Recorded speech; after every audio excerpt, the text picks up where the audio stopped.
Welcome back to LVMTG. Today on this exciting episode, we're going to be checking out Dominaria United Jumpstart.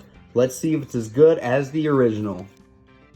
All right, let's dive into our first booster. Have you guys been buying any of this new Jumpstart product? Because I just saw them on the shelves. I'm like, let's see what it is. Looks like our first pack is Beast Territory. Let's see what's inside. We've got a Floriferous Vine Wall, a Sunbathing Rootwalla, a Death Bloom Gardener, Magnagoth Sentry, Territorial Marrow, Linebreaker Baloth, a Mossbeard Ancient, a Bite Down, Broken Wings, a Slimefoot's Survey, and we've got an Urborg Lurgoyf. It's all rare. It's one in a green. It's a creature Lurgoyf with kicker for a blue or kicker for a black, and you can do both. As it enters the battlefield, mill 3 cards for each time it was kicked. Its power is equal to the number of creature cards in your graveyard, and its toughness is equal to that number plus 1. We also got a Briar Hydra. It's got Trample and Domain. Whenever Briar Hydra deals combat damage to a player, put X +1/+1 counters on target creature you control, where X is the number of basic land types among lands you control. And it looks like we've got some lands in the back. And hey, a Stained Glass Forest. It's pretty cool. A Wooded Ridgeline. Hey, this does have some domain. Definitely need those basic land types. A Radiant Grove. A Haunted Mire. A Tangled Islet. And a Foil Forest. And a Foil Forest. All right, let's see what's in the next pack. I've been hearing some rumors that this set's not doing too incredibly well, but I find it pretty neat, and I like a lot of the cards in it. I don't know, what are y'all's opinions? Let me know in the comments below. Then our next Jumpstart is a Coalition Legion. Looks like the mono white one. We've got a Samite Herbalist, a Banalish Faithbonder, Knight of Dawn's Light, Argivian Cavalier, a Charismatic Vanguard, a Griffin Protector, Take Up the Shield, Prayer of Binding, Join Forces, Love Song of Night and Day. And hey, look, we got a Valiant Veteran. For 1 and a white, it's a core soldier. Other soldiers you control get +1/+1. For 3 white, exile it from your graveyard. Put a +1/+1 counter on each soldier you control. That's pretty darn neat. And then we also got a Sarah Redeemer. For our other rare, it's 3 white for an Angel Soldier. Flying, whenever another creature with power 2 or less enters the battlefield under your control, put 2 +1/+1 counters on that creature. This does seem pretty good and might have some homes in some commander decks. Ooh, Stained Glass Plains. Then regular plains, regular plains, regular plains, regular plains, regular plains. Foil. Ooh, foil. All right, that's that pack. Let's look at the next one. See what's in it.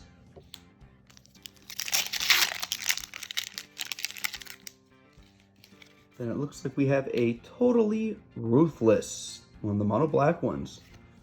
We've got a Cult Conscript, a Phyrexian Vivisector, a Splatter Goblin, a Phyrexian Rager, a Gibbering Barricade, it's a Nightmare Wall, Singer Connoisseur, Bone Splinters with that new art, that is sick.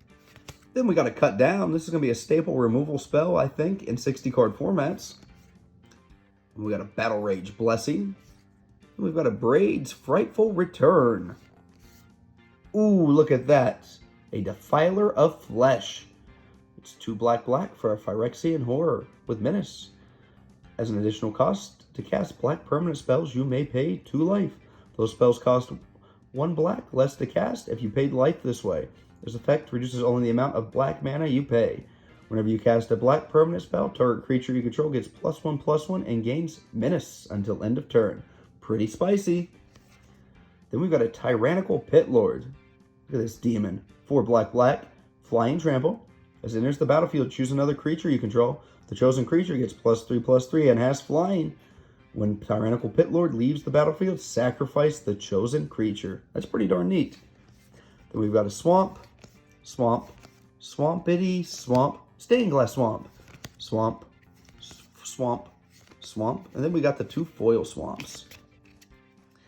We're down to our last pack. Let's see if we can keep getting some good stuff out of this. This set seems pretty decent for the Jumpstart product, but nowhere nearly as good as the original Jumpstart run. And I got it ready to charge. The Mono Red pack. An Electrostatic Infantry, a Yavimaya Steel Crusher, Balduvian Berserker, a Dragon Whelp, a Coalition Warbrute, a Molten Monstrosity, a Flowstone Infusion, Twinferno. I've said a lot of good things about this card. I really like it. Jaya's Fire NATO, a Furious Bellow, and a Defiler of Instinct. Oh, another of the Defiler cycle. Nice. For 2 red, you get a Phyrexian Kavu with First Strike. As an additional cost to cast a red permanent spell, you may pay 2 life. Those spells cost 1 red less to cast if you paid life this way. This effect reduces only the amount of red mana you pay.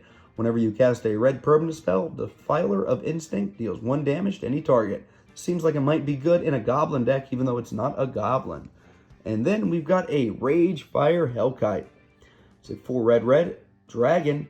Flying, whenever Ragefire Hellkite attacks, you may sacrifice another creature. If you do, Ragefire Hellkite gains double strike until end of turn. And then we've got a mountain, stained glass, mountain, 2 foil mountains. This looks like it for the 4 Jumpstart packs I bought. I'm glad I only got 4 instead of a whole box because these aren't as spicy as the original Jumpstart run.